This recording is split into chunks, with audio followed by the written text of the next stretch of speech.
Christian parenting.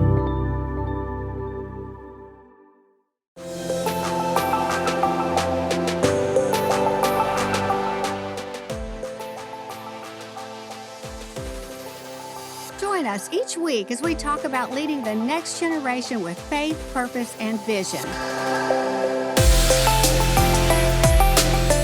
Welcome back to Rocking It Graham. We're so glad you're there. This is Shelley, and I'm here with Chris.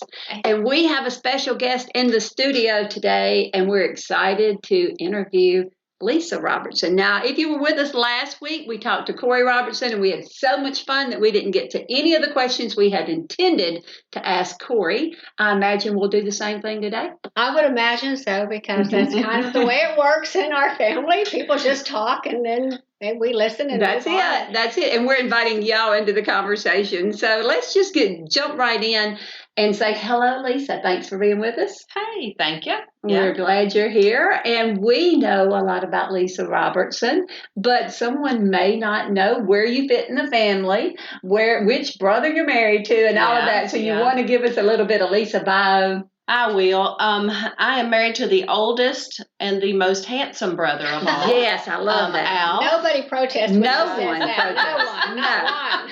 Flies by every time. That's right. The only ones that I get eye rolls from are my sister-in-laws whenever I say that. Right. But I am Corey's much older sister-in-law. And I'm not so sure about the much. You don't look it. But yes, I live right beside Chris. I bought Chris's sister's house probably about 7 or 8 years ago. Joe Neal, who's been on the podcast and before. That's a little side note, because we had Joe Neal and my sister Joan and her husband live next door to us with the promise that they would never, ever move. And they broke that promise. I'm just here to tell you. But they brought us some great neighbors with Alan and Lisa, and we couldn't be happier. That's how they redeemed themselves. That's right. Yes, that's right. Well, look, around in Louisiana, now it may be this way in other states, but in Louisiana, just be careful who you talk about, because you never know who they're kin to. Yeah. Exactly. You're kin to them or they're kin to someone. That's exactly right. Yeah. So we all figure in that we're all family. Yeah. We do marriage ministry with Joe Neal and Randy. Yeah. And then we speak around the country. We speak at pregnancy centers. We do marriage seminars. Alan speaks at churches. He speaks for youth events, whatever. Wherever somebody calls and says, hey, can you come and speak? We say, yep, we can do it. I love that. Right. Always ready. And Lisa, this is no secret, because you've been on everything, Unashamed being one of them, and so many things that you're able to speak, because you guys as a couple have overcome some really terrible obstacles in your marriage, and it's brought on by yourselves, as you freely admit. But the good news is you've done that, and you've done the hard work that's created this amazing marriage that we all get to watch, and we all are so inspired by. And so I want you to just tell the viewers, just the title of your latest book, because I just love that. Okay. Our latest book is Desperate Forgiveness. And the reason why that we call it, it's on the bottom. It's on the bottom here. Yeah. All right. We're going to hold it up for the YouTube audience. Yes. So if you're listening on a podcast platform, please know you can join us on YouTube and be with us visually as well. Yeah. It's called Desperate Forgiveness. And the reason why we wanted to name it Desperate Forgiveness is because we feel as though there are times in your life where you are desperate. And most of those times have to do with forgiveness, either seeking the forgiveness of someone else or giving that forgiveness to someone. But most importantly, it's usually the forgiveness of God. Right. We need so desperately to be forgiven by God. That's right.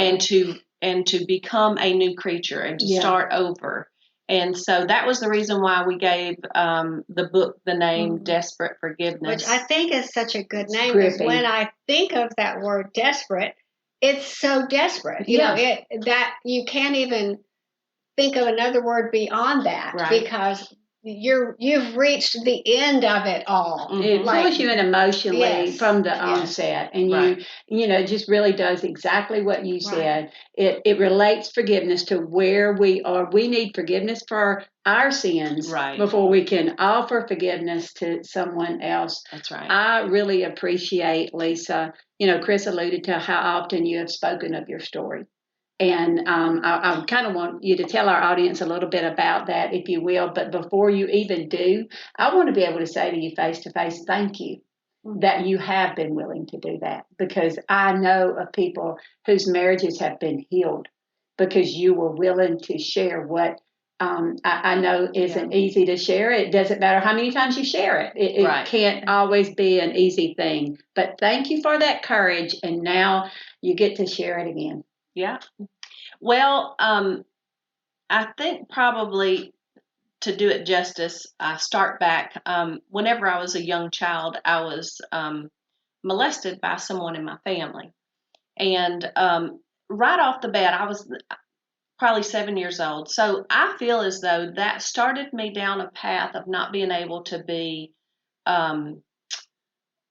honest about where I was, what I was doing, what was happening in my life, And so lying just became second nature. Yeah. I mean, I just, the person that molested me, my uncle, he said, if you ever tell anybody, you're going to get in trouble. Right.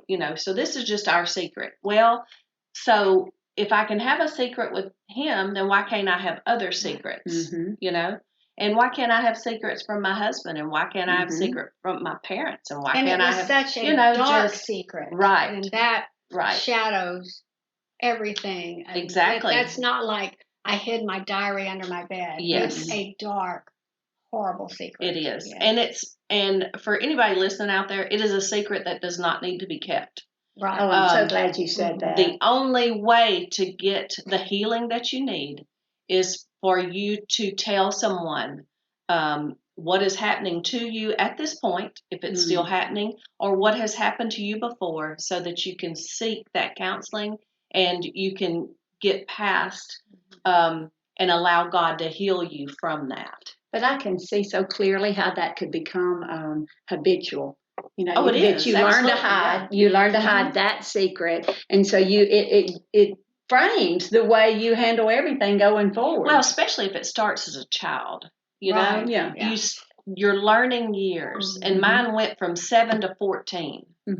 So that's your learning years. That's whenever things start to influence your life, for the rest of your life, right. I told somebody one time, from the time we are 12 to 18, we make the most important decisions that affects the most lengthy amount of time of our life. During that time, we learn about sexuality. Yeah. We learn whether we want to have sex. Yeah. We learn to hide that also.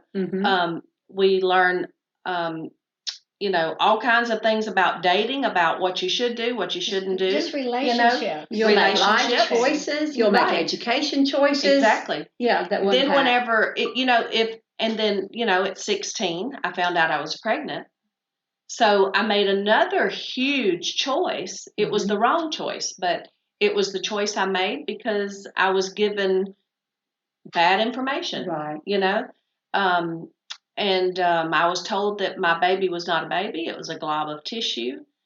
My mom believed that. My dad believed that.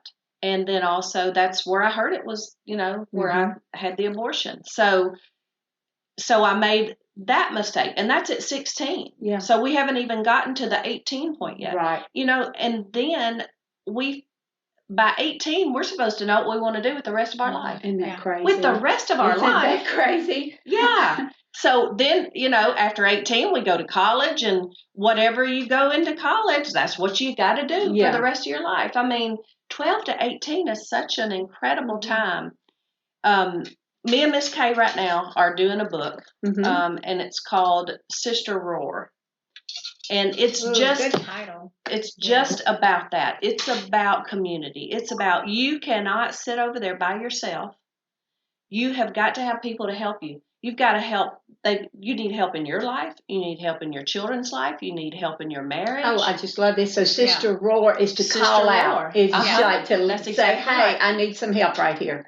That's part of it. Then also, some people don't have a voice. Mm-hmm. You need to find a voice. Mm-hmm. Either that voice is no, that's not ever going to happen to me again or anymore, or I mean, there's several things that roar could mean, but it's not a roar, a holler roar. Mm-hmm. It's a Lord, this is going to be my new anthem, right? Kind of thing. Yeah. Oh, I like that. But, I'm looking forward to that. Yeah. So, but I mean.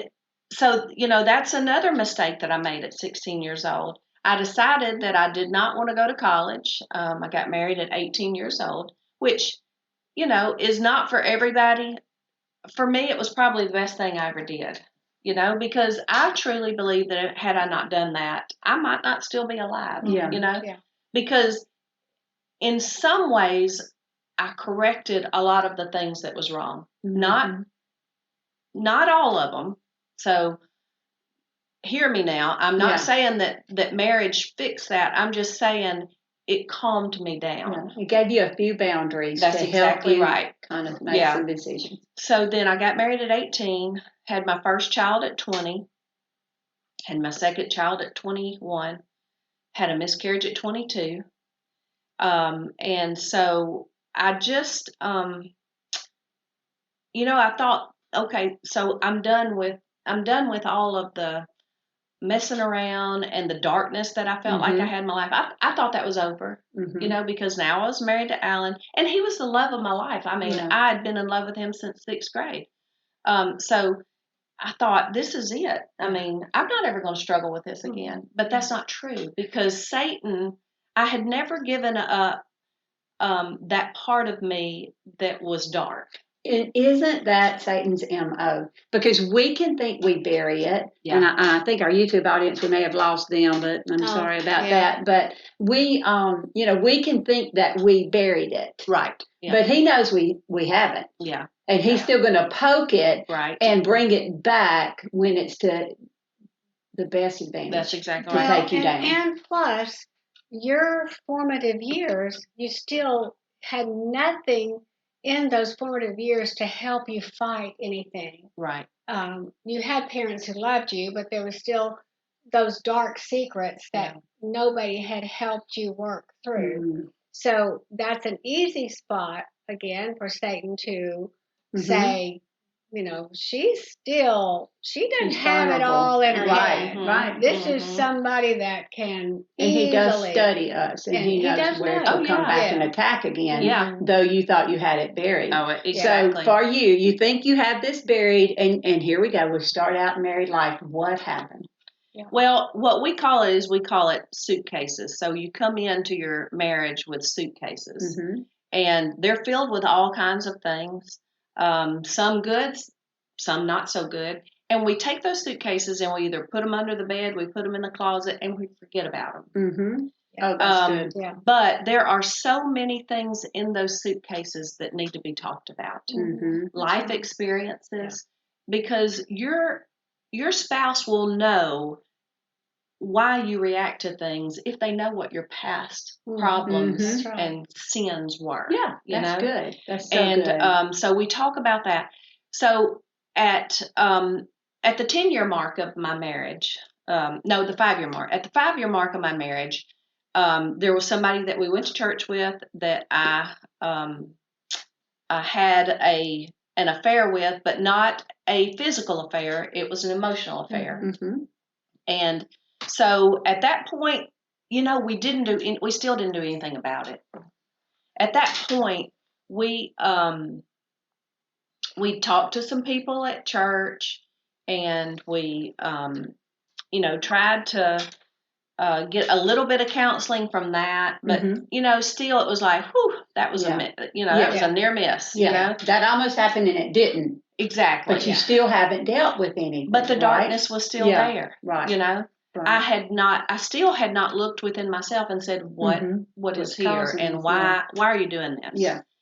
So we keep going on, and Alan goes to preaching school. Well, let me just tell you, with all the things that were happening in my mind, I was thinking, there is no way that I should be the wife of a preacher.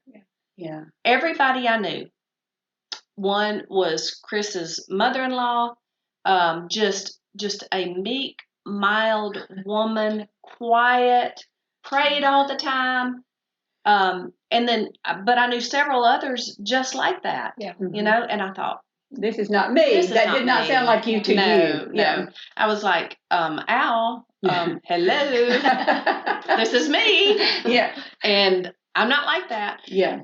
Anyway, so that was a point of contention, but he's so gifted at it. Yeah. And anybody that sees him and hears him can attest to that. Yeah. So he went ahead and went through that, and at the 15-year mark of our marriage, you know, he's doing things. He's taking care of the church. He's going on mission trips. He's doing all those things, and I'm at home with the kids. Yeah, and again, I'm not blaming him at all. It is a great combination for Satan to come in and do his work, and that's what he did. The absence, you know, it was set up. And so he did. He brought another person into my life, somebody that I had a previous relationship with, and I had an affair for 14 months. This time it was full blown. It was sexual, and it only ended because Alan found out. Yeah. But I will tell you this: the whole time, probably 6 months in, I was just sick because I thought, I know this is not right. Yeah. And I knew that the person that I was hurting the most was Alan. And he was the one person I never wanted to hurt. Mm-hmm. And I tell him all the time, it was not about you. I promise you, it was not about you. Yeah. It was totally the darkness that was within me. And so he found out, and he confronted me about it. And at first, we decided that we were, going to split up, and we did. I went and stayed with one of my friends, and then he stayed at the house with the girls. But he wanted me in the house with the girls as much as possible because he knew they needed their mother. But that worked fairly well, and that went on for probably 2.5 months. And then I was doing counseling, and then we started doing counseling together, and we figured out that we loved each other and that we wanted to make it work. That is so beautiful. But I think the one thing, the one place or the one moment in time that changed me was after I had, and this is going to sound terrible, but whenever we were talking that night, that morning, and I told the truth, we call it truth vomit. Because when it started coming out, I could not stop it. Can I stop you and ask you something? I think maybe people listening would wonder, did Alan know of your prior abuse as a kid? Were you still hiding that as well? No, he knew about that. He knew about that? Okay. Yeah. But again, we didn't know that I needed counseling for that. You know, we thought it was over, you know, because that was a long time ago. Yeah. And so after I did all that, and you know, I'm looking at myself in the mirror because we're in the bathroom. We're the farthest place away from our kids that we can get. Right. So I'm looking in the mirror, and I don't even recognize who I am. Yeah. I mean, I'm looking in the mirror, going, "Who are you, and how did you get to this point in your life?" So I go out into the backyard, and I always say that if I could have dug a hole and got deeper, I would have. Because that's how low I felt. And I went out in the yard, and I just began to talk to God. And I said, God, I thought I had a relationship with you. I mean, it's obvious I didn't, but I thought I did. And, you know, I'm not real sure that I even believe that you are who you say you are. I don't know. How could I have believed that you are who you say you are, and that you can do the things that you do in people's lives and still live the way I'm living? And so I said, I don't even know that I believe in you. I said, but I'm desperate. I need forgiveness. And so I said, if you're real, would you come and rescue me? And what is amazing is at that very point, a weight was lifted from my shoulders. Wow. Because I felt like he came right then to that place. He didn't wait for me to get all cleaned up. He didn't wait for me to get my life straightened out. He came right then. All I had to do was say the words, and he came. And that's what I would want everyone listening to really hear, is because that's the beauty of the gospel of Jesus Christ, is that the more you pursue this Jesus, it's just deeper and more glorious. Right. And you see truth in the word that's just staggering and hard to take in. But every time Jesus is talking to a sinner, it's as simple as what you just said. He never makes it any harder than just turn. No, it's just turn and come. Yeah. And we maybe as a church don't do a good job with that. And so when I hear it, I always want to just like jump on that thing. Right. Turn and come. That's what Jesus says. Well, and you know what I think it was? In James, I think it's James 5:16.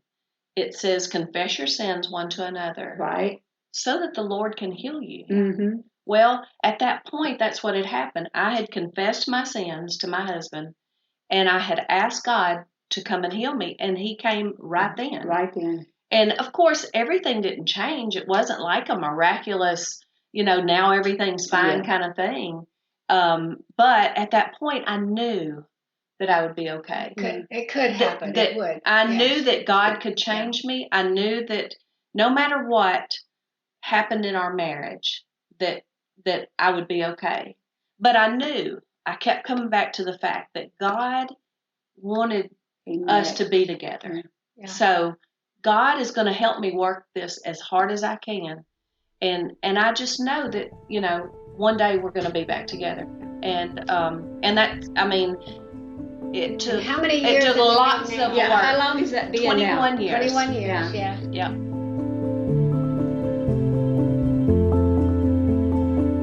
Hey guys, it's Shelly and Chris from Rocking It Grand. We're here today to remind you to get your tickets, if you haven't already done so, to the What Every Parent Wants to Know conference by ChristianParenting.org. I love that title. We have loved that from the first minute we heard it, because there's so many things parents want to know. I did when I was raising my kids. Shelly did as well. Now I'm on the grandkids and the great-grandkids, and I still have questions. Questions like, how do I talk to my child about sex? Maybe, how do I talk about money? How do I talk to them about body image in this world? How do I pray with them? That's so crazy, yes. And how to pray with them. How to teach them the faith that we have every single day. So we don't claim to be experts. It's just Shelly and I with our years of wisdom. But we're not the only ones. Anthony Evans, Christine Kane, Jess Conley. Just recently added to the speaker slate, Candace Cameron Bure. There you go. And did we tell them you're going to be able to access all of this information with your ticket through the end of the year? Yeah, you don't have to listen to it at one time. You can keep going back to get that information. So get your tickets today to the Every Parent Wants to Know conference. Go to perfectlyimperfect.org. Get your tickets. Good job. See you there. Well, there's so much more to Lisa and Alan's story, and you can get the book Desperate Forgiveness or some of their other books. Go on Amazon, anywhere, and see they have several books out. But there's one thing, and I've heard this story so many times in the last 20 years, and every time it brings all of us to tears. I have to not talk too much about it, or I'll start crying right now. But one thing that Alan always says is he had to make a definite decision to forgive every day. And I've just heard him say that over and over again. And I think that's the toughest thing for people, because we forgive and then we want to pick that suitcase back up. But y'all could not have healed. You couldn't. And you couldn't be ministering to other people if Alan was holding it right here. Right. I forgive, but. And so when there's no but there. Yeah, he said he never will hold that over her head. Yeah, he made a covenant with God, is what he did. One day he just said, I want to forgive her and I want this to work. So God, I'm going to make a covenant with you. And that's what he did. And he does not use it against me. We use it for God's glory. You sure do. And we use it to further His kingdom and for our ministry, but we do not use it to beat one another up. And every day, Chris, is you wake up every day and you choose whether to forgive or not. That's right. And it's our choice. Right. Every single day. That's right.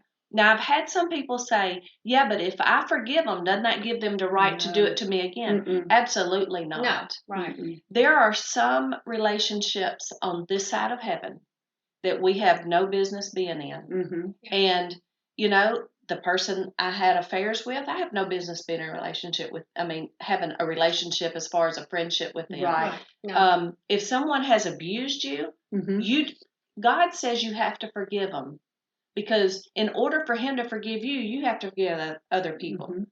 So you have to forgive them, but you do not have to continue a relationship with that person. If that was so toxic and someone hurt you, you do not have to continue that, you know. And even if it's infidelity, even if it's been over and over and over, and you've tried to forgive your husband, and he just keeps doing over and over, and you're thinking, yeah, but I got to forgive and I got to take him back.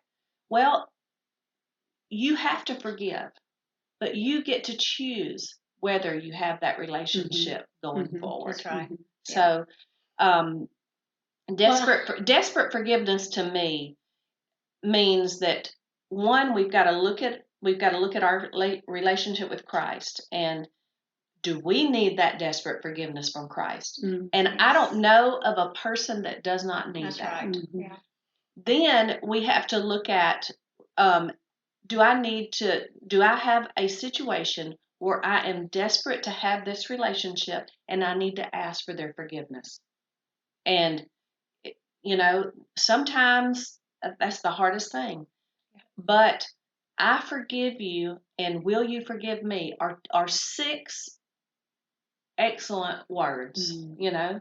I guess that's 7, huh? I forget. Yeah. So, but I know I'm too engrossed in the story to count. I don't count well. So, I'm not engrossed.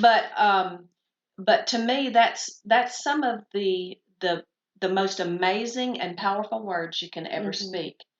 And you know, I forgive you. Whenever some people go down front at church, you know, me and Alan will walk down and we'll say, "I forgive you." Yeah. Yeah. Because that's what they need to hear. They're getting it from Jesus Christ. Right. And He will speak it to them through His scripture, but they're not getting that audible. Yeah. They need it out of someone's mouth. Oh, that's good. I forgive you. That's good. And so y'all are building a new legacy now. We are. You're building a legacy that includes this great story of forgiveness, and now your children and their children. And that's right. That's right. We have grandkids to stand on your shoulders. That's right. That. So talk to us about your grandkids. Oh, I have 6 grandchildren that are great. I started to say great grandchildren, but I don't have greats yet. That's right. Yeah. May not be too long though. I've got one that's almost 16. So. Oh, that's crazy. I can't believe it. So yes, fast forwarding 21 years, and we've been able to witness this growth of this family. You had 2 beautiful daughters who now have 3 children each, and we love all of those kids. That little Sage is the cutest thing ever, and just thinks that we're her grandparents too. Yeah. Hilarious. And so all of my grandkids call you 2 Mama and 2 Papa. I love that. Well, and I just think I want that part of the story told too, because for somebody out there listening who might be in that hurting spot right now. Well, I brought it up. I love that, Chris. There is hope. There's, and I mean, 21 years seems like it is a long time, but it is in the blink of an eye too. When I think back to that dark day when we saw this unfold 21 years ago, and now I look at Alan and Lisa and those 2 kids and those 6 adorable grandchildren and the life that they're living and leading so many out of darkness and into the hope that they have. And it's just a beautiful story. I love ending on that redemption and restoration because, and it would be another podcast, and I'd love to have Lisa back to explore that. But the other choice to give up and to go your separate ways, it does not yield this, you know, united front and renewed home. And whenever we speak around the country and we do marriage seminars, we have a picture of us that was with our girls whenever they were about 10 and 12, which is whenever this all took place. And then we have a picture of our girls when they were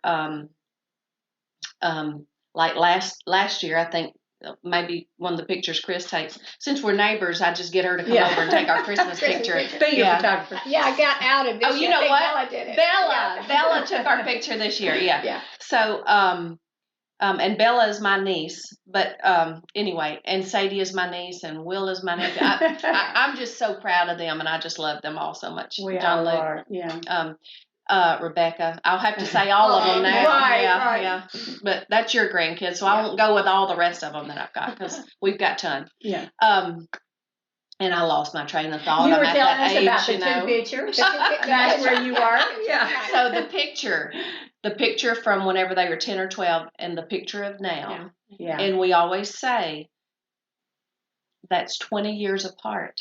Yeah. Mm-hmm. I mean, had we not chose forgiveness, That's right. at that point in that first picture, the second picture would not have been possible. That's right. Because we would have been married to different people. Yeah. And, you know, That's we, you know, it just, our family would have been splintered. Right. And I'm not, and I don't want to come across as saying that everything always works out. That's right. Because it doesn't. It does not always work out. And Plan B can be beautiful if That's it right. went another way. That's if exactly Jesus is right. in the middle of it, That's Plan right. B can be beautiful. That's right. Yeah. But for my situation, You wouldn't have seen it. I would not, and I don't know that I would still be a Christian today. Right. Had it went another way. Yeah. Well, let's lighten it up before we All go right. because our time's almost up It is, here. yeah. And we always do this. We say we're going to take 20 or 25 minutes and we could talk to you forever. But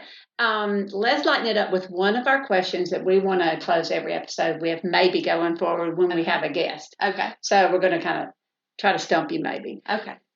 Outside of family, now, Rocking It Grand for us is all about rocking these grandmother years and leaving a legacy of faith for our kids and our grandkids. Mm-hmm. But for this question, we're taking all that off the table. You can't answer about kids and grandkids and that type of thing. Okay. Beyond that, what is one thing that Lisa Robertson would still like to rock that she hasn't rocked yet, or a dream or a goal, or to continue to rock before you leave this earth?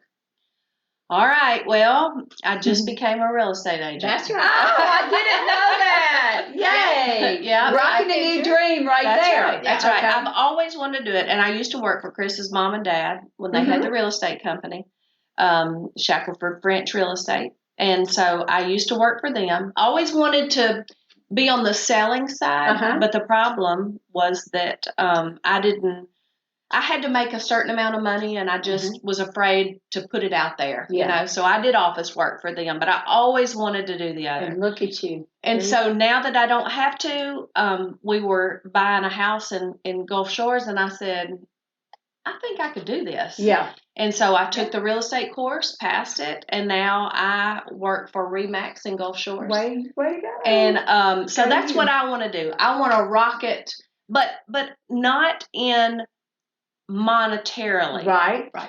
If that comes, okay. But it's I fulfilling want the to rock dream. it to help other people find that dream house that they want, that house they can raise a family in, or their vacation house. Whatever it is, I want to help people fulfill that goal of, you know, having that great house that they can make memories in. I'm so glad we asked. This is a good question because I never would have known this. Good. And now I do. Okay. Yeah. Yay. Well, that is our show for the day, and we are so thankful to have had Lisa. Lisa, thank you for walking next door. Yeah, right. And being All on the the way show over today.